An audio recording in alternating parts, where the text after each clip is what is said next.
To episode 2 of the Jaded Show. I am the Jaded Weeb, here with the second week of fall 2021 anime. Things have been pretty good. Lockdown ended. I got my hair cut, so thank God for that, by the way. It was getting really uncomfortable to sleep with like long hair, because like it was long enough where it was like touching the nape of my neck. So then whenever like I laid my head on the pillow, it would just like splay everywhere, and it was really ticklish and things like that. Anyway. We're in week 2 of fall 2021. Unfortunately, not all the anime is out yet in English-speaking regions, which means that some things have become delayed. But you can check out the tracker, which is in the description below, to see what I've been looking at and what I've been following, that kind of thing. And I've kind of culled the seasonal list a little bit. There's so much even just new anime out every season now. It's hard to keep up with, and while I did do 10 first impressions from the first episodes of new anime out this season, which if you haven't seen those yet, you should have a look. I'll leave a link down below, as well as a link to the playlist on the right, I believe. Yeah, while I looked at 10 initially, I've nailed that down to about 6 that I think I can kind of keep up with in a more regular basis. Just because I don't have all the time in the world, unfortunately. So I'll go through those with the episodes that I've seen so far. Some of them have had extra episodes released more than others because they got released first in Japan a couple weeks earlier than the others. But so far I'll probably be mostly talking about episode 2s this week rather than anything else. So we'll go through that. There's some stuff about anime songs as well in today's podcast episode, just because there's so much good anime songs now. It's not just idol stuff all the time, and there's a little bit more variety nowadays, I think. After that, of course, as we end out the show, some manga recommendations from me, what I've been reading, and also thoughts from you lot, whether from Reddit or the comment section or otherwise. So we'll get stuck straight into it. Seasonal list, I'll put the list again in the description, in the Excel spreadsheet, in the Google spreadsheet, sorry, in the description below, so you can have a look as to what I'm following as we go through it. So first up, we have Blue Period, which is the anime about the art student who's currently in high school, finds his love for painting, decides, hey, art university's for me, even though my family doesn't really make a lot of money, that kind of thing. I really want to go to the Tokyo University of the Arts, which some subtitles have decided to abbreviate to TUA, which is interesting. If people don't know what it is, then they have no context for what TUA means. So yeah, that was an interesting choice. With episode 2, though, I found that the timeline was jumping all over the place with his senpai, it seemed to be about 6 months before graduation, and then she just graduates. And then he's in like his 3rd year thinking about career prospects, that kind of thing, having to talk to his family. I'm glad that it's not ignoring the very real problem for some students that they just can't pursue their passion in school. Sometimes the world just conspires against you, right? With money and your parents, but sometimes you have to push on through it. And this seems to be how he decides to convince his parents and himself, especially himself, that it's the right idea. I really hope they contrast him with his delinquent friends from the first episode that he was hanging out with before he joined the art club. But we'll see where it goes. Episode 2 was still fairly interesting. The animation was still lacking something. The art styles, while it was good that they definitely showed that he's still quite amateurish in his work, the rest of the animation was okay for like a TV anime. It wasn't great. So I don't know if that's kind of the bar they've set for their regular animation. I kind of hope it is, and it doesn't go any lower, because if it goes any lower, it'll start being distracting. Especially since a lot of the manga readers are like, the art in the manga is incredible, right? Well, it's a lot better than what's being shown in the anime, and the character progression in the manga is also supposedly is a lot better. But you know, we'll see where it goes. I think it's still worth watching.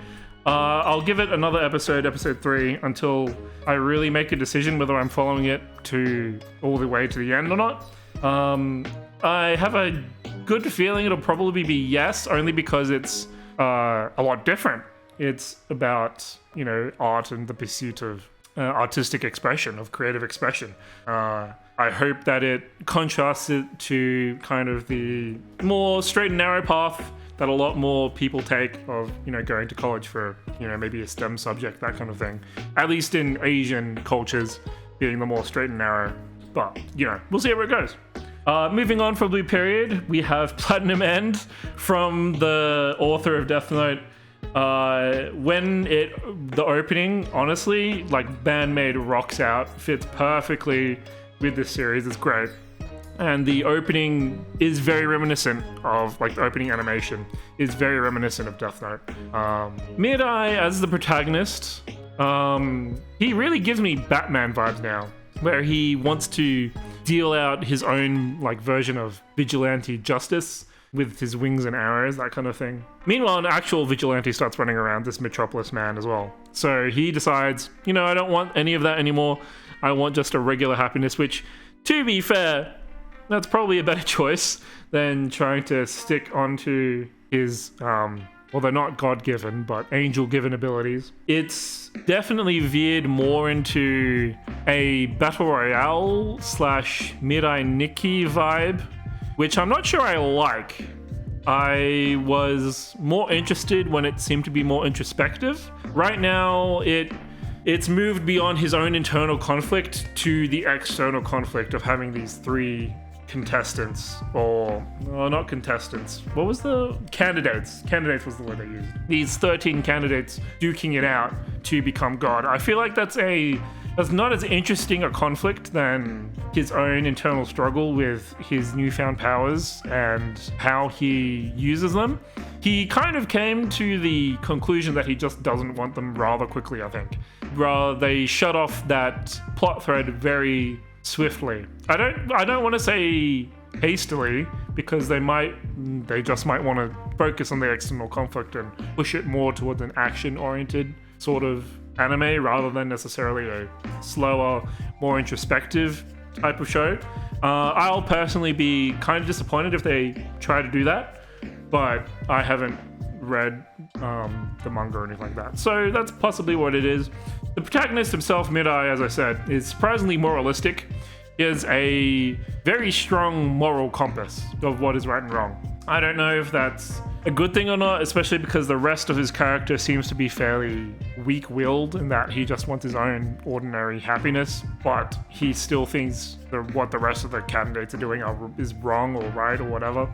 So I don't think he gets the opportunity to be so moralistic and preachy about his own morals without then taking action to back those up. Whether that be being a vigilante or otherwise. Yeah. I think it's still a very interesting play on religious imagery and imperfections of humanity so far, and playing with the different ways that kind of angels and those heavenly figures are usually portrayed, just in terms of, you know, camera positioning, that kind of thing. Especially what struck me most was in the last scene where the angel is kind of above Mirai and then suddenly comes down and looks at him from a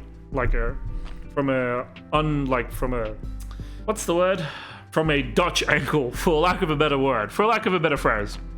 I found that really interesting, and I hope they explore that more in terms of playing around with religious imagery and subverting expectations, I guess. But from the way things are looking, it seems to be more of a stock standard, well, not stock standard, but more action-oriented battle royale type thing, more for shock factor than necessarily like thought and introspection. So that's sort of unfortunate for me, but what can you do? If that's what they think if that's where the mangaka went and that's where they think they get a lot more enjoyment out of it, then who am I to say? But I'll personally be pretty disappointed if it turns out to be the case where it's just a straight battle royale and he stops having these crises of faith or crises of consciousness, which I think or crises of conscience, sorry, which I think he already has stopped. So, oh well.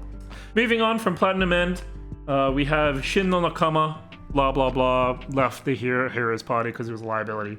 Second episode was a lot more set up with Rudit coming on the scene. So she's the blonde girl that you see in the opening from the first episode.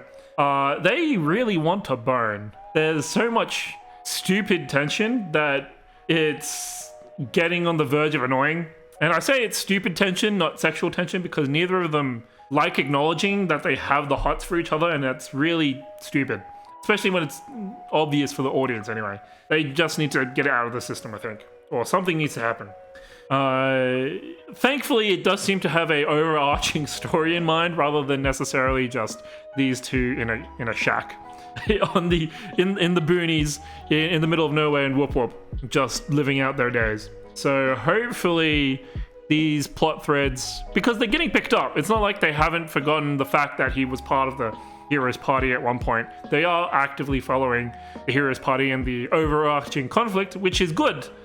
That they're still moving along the plot around the characters. These plot threads aren't necessarily just being dropped in the middle of nowhere. So yeah, I think that's really promising for the rest of the series, and that the author has clearly thought about the ramifications for the rest of the party that he left behind, and also his own life and where those two forces might intersect, the war and his own kind of smaller circle. So I'm hopeful for the rest of the series. I think it'll be really good. Might not give as much of a healing effect or relaxing effect than necessarily what I expected it to, but we'll see. We'll see where it goes. I think it's solidified itself as something to follow. We'll see if episode 3 goes off the rails or not, but I enjoyed it for what it is. Yeah, moving on to Taisho Otome Otoku ni Mashi. So a Taisho Otome fairy tale is probably the easier, more well-known way of saying it for Western audiences. After episode 2, it's very clear that the protagonists have more modern sensibilities than necessarily the setting would have them be. It's still very couched in the olden day, like 1900s culture, in terms of the dynamic between the two characters, between the two protagonists, but I still think it's very cute, and at least it's showing progression in terms of thinking, whether it's, you know, making sure she's still fine and not being a burden too much on her, and obviously the age gap is another thing. It's still clearly a piece of fiction that's been developed for more modern audiences.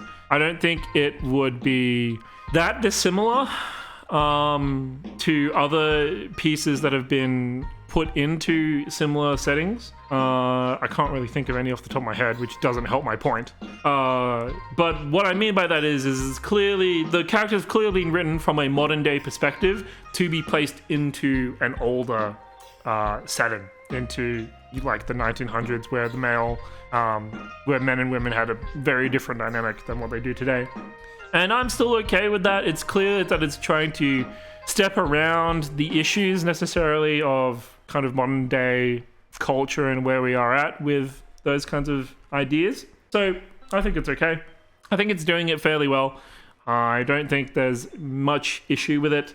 It's still trying to at least somewhat faithfully portray what might have been the dominant ways of thinking during that time. So it's not wallpapering over it, but it is at least showing that, you know, times have changed since then. Thank God. I don't know if I should be interpreting that Yuzu is loving Tamahiko of her own free will, or at least offering it to him of her own free will. He at least isn't forcing her himself to do anything she isn't comfortable with, which is good. But I don't know if I'm truly comfortable with her being so willing, I think, since she, you know, essentially got sold off by her family because her family owed debt to Tamahiko's family. So I don't know if she should be that happy to be serving him, or, well, choice of words, serving, right? Rather than, you know, living with him or something like that. So we'll see where it goes. Either way, it's clearly an adaptation of the Taisho era for a modern audience. It's not something written in the Taisho era for the Taisho audience. So it is still giving some nod to modern sensibilities and making sure that it doesn't too much go into kind of... It's at least paying homage to modern... That's not the right words either. It is at least very clear that the characters have been written such that they don't violate any of today's kind of natural sensibilities, I suppose, would be the correct way of putting it. Alrighty. From Taisho Tome Fairy Tale, we have Tact Opus Destiny. So, second episode was done by Mappa, not Madhouse this time, and it was a lot more plot heavy. There's not as much action in this one. I was pretty happy with it. It showed off the characters a lot more. They seem to have their own, as I said in my first impressions video, they seem to have a lot more personality. The one striking resemblance I got once I started hearing the opening in episode 2 was actually the Guilty Crown. And I really hope it doesn't turn into a Guilty Crown. So Guilty Crown, for people who don't know, it was an anime from 10 years ago now. 10, 11 years ago. Yeah, 2010, 2011. Where it was also stunning animation-wise, and it made really big strides in the first few episodes, but it kind of fell apart for me around episode 10. I believe there were 2 seasons, so it would have been like 22 to 24 episodes. I dropped it about episode 10, and this was, at the time, this was in 2010, 2011. So I was pretty much at the height of my degeneracy, I suppose you could say, because it was like last year of high school, second last year of high school. So I didn't really know what I liked at that time, and I was just watching whatever came out because I thought anime was really cool. So it wasn't really it was a big deal when I dropped something like Hot Potato, because that meant that I sincerely lost interest. So the problem with Guilty Crown at that time was that it looked pretty. It had a lot of great music, a lot of great sound design, but it didn't pull off the plot very well. It kind of dawdled in the middle around where I dropped it, so like episode 10. And personally, I didn't really find Inori and Shu, who are like the main protagonists in Guilty Crown, I didn't find them very compelling as characters. They seemed... Inori was like almost a blank slate, sorry. It was very odd, their dynamic, where Shu fell in love with her because she looked like his dead sister, I think, which is just weird, because that's in Tact Opus Destiny at least seem to have a more normal relationship, and they each have their own banter and they're not immediately like glued together. So I find that a little bit more compelling than necessarily Shu and Inori, where Inori literally is just blank face most of the time, and Shu just likes her because she looks like his sister, which is kind of weird. Anyway, so yeah, Tact Opus Destiny looks really good. The characters have their own dynamic, and it's got explored a lot more in episode 2. It does have the opportunity to be better, and I think it should be better, since it seems to be more focused on characters' own stories, and it's not diluting it with necessarily the whole saving the world type grandeur yet. Episode 2 was like a retrospective on how the two became conductor and music art. So for now, it hasn't yet zoomed the story out to, you know, why the D2s are running around, why the D2s hate music, and the whole reason for the apocalypse yet. If they do decide to pull out the camera and make it a more macro story, I'm afraid that it'll quite literally lose the plot, where they almost sincerely just lose the characters in big battles and things like that. It'll just simply go for the spectacle rather than necessarily the journey, which I would be pretty disappointed by. I don't think they will, considering how much time they invested in this episode to tell the story of how Cosette and Tact became who they are in episode 1. So I am hopeful, but it has the opportunity. Whether they follow through or not is their own choice. I think they might pull it off. I don't want to say that they will. I'm not that hopeful for it. I am hopeful, don't get me wrong. I want it to be good, but I don't think it's a 50-50 split right now. We'll put it that way. Komi-san, I watched the first episode. It's not out yet in English-speaking regions, so I had to find it elsewhere in Japanese. Definitely captures the feeling of the manga. It's a nice watch, there's no pressure, lots of comedy, but it does get surprisingly poignant when it introduces Komi's communication disorder, Komusho, which definitely would resonate with a lot of people. I found it especially that when you're in that age group as a teenager and you don't want to fuck up in front of your crush, right? Or in front of people generally, right? That kind of social anxiety, that should be pretty relatable for a lot of people. Maybe not necessarily to that extent. Maybe for some, really to that extent. But for that, I enjoyed and was glad that they didn't take that as a joke, that they treated it seriously, since it is the main idea of the piece of work, right? Of the manga or of the anime, where it is trying to help someone come out of their shell of being able to speak in front of a public audience. And that's really hard. It takes practice. You can't just show up one day and give a presentation on something without having at least some sort of preparation. I prepped for this episode, even though I'm sort of talking off the cuff of my own impressions. I at least made sure I put notes down and thought about what I was going to say. Mostly because if you don't think about what you're going to say, you're just going to sound like you're spouting bullshit. So it's one way of making sure you sound credible. It seems to be loosely following the Yonkoma format of the manga as well. Even in the anime, where it had the short kind of intermission animations of like the Mega Man, I don't know, and things like that. But it does play around with anime tropes like the manga did with manga tropes. So yeah, it's been pretty good. And the way I mean where it plays around with anime tropes is that usually in the first episode of an anime, or not usually, but a lot of the time, the opening theme will be used as the ending.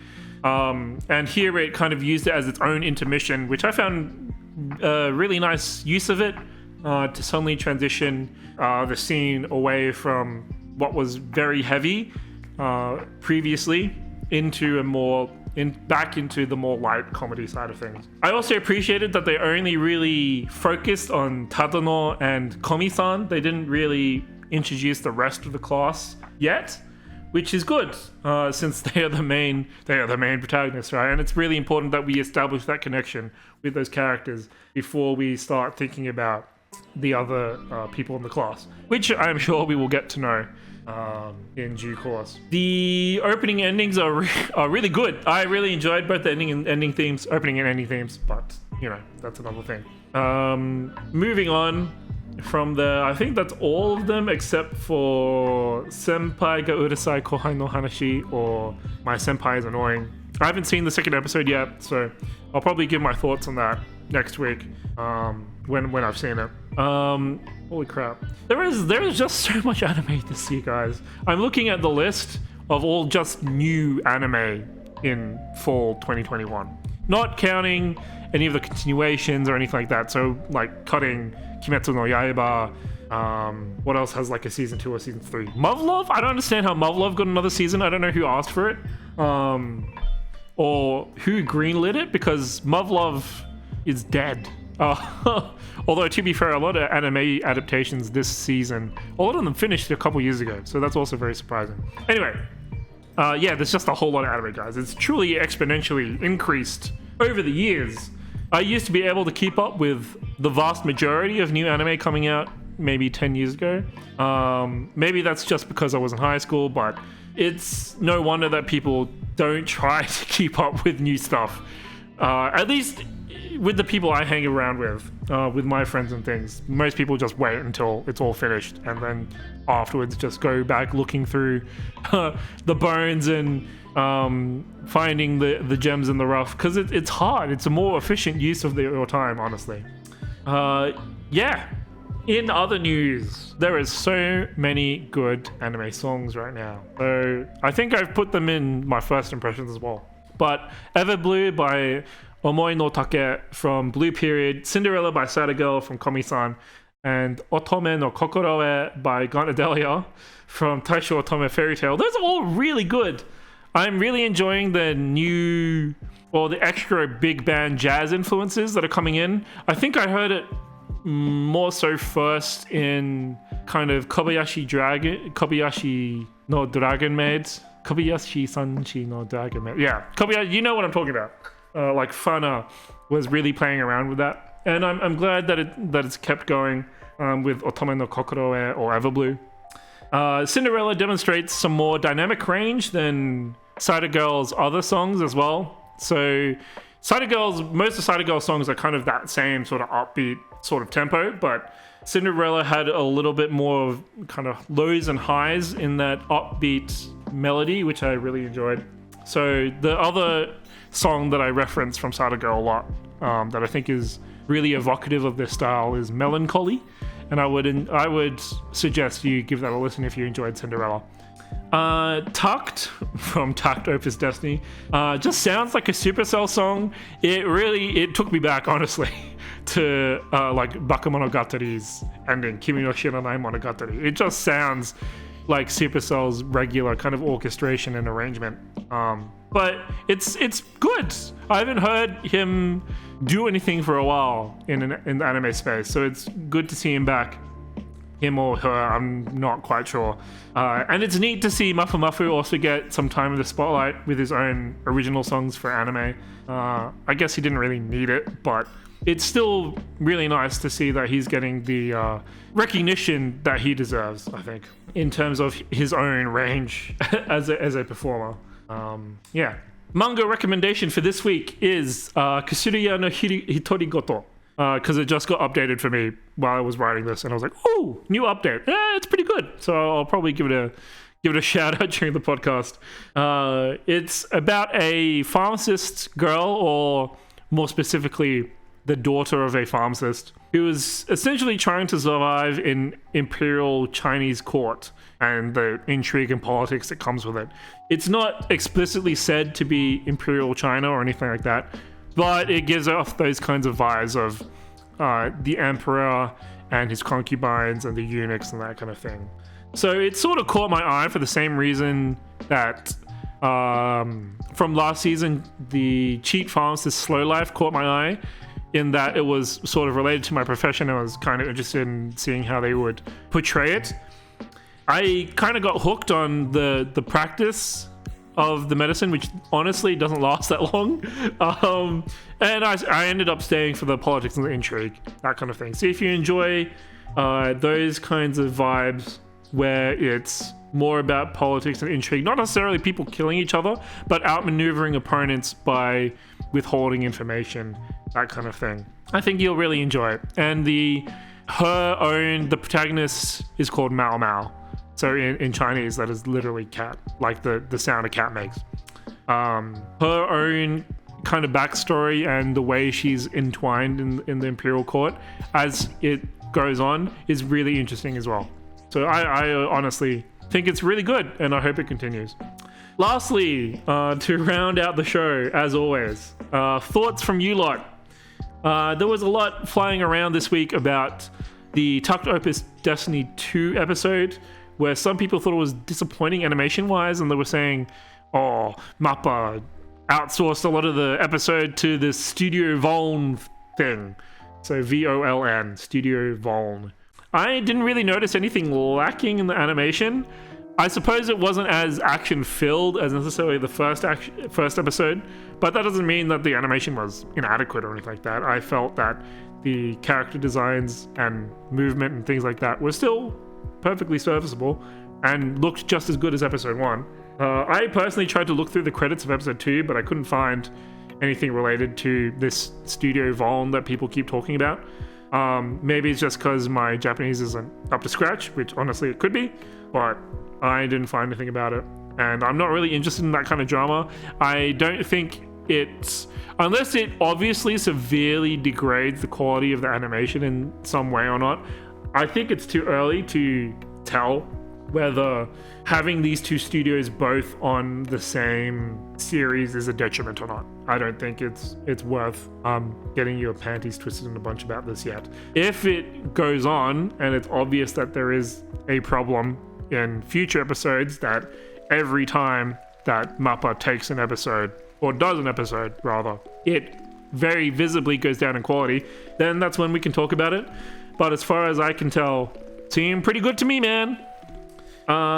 Moving on from there, we have Anime Corner's weekly poll for the week of the 8th of October.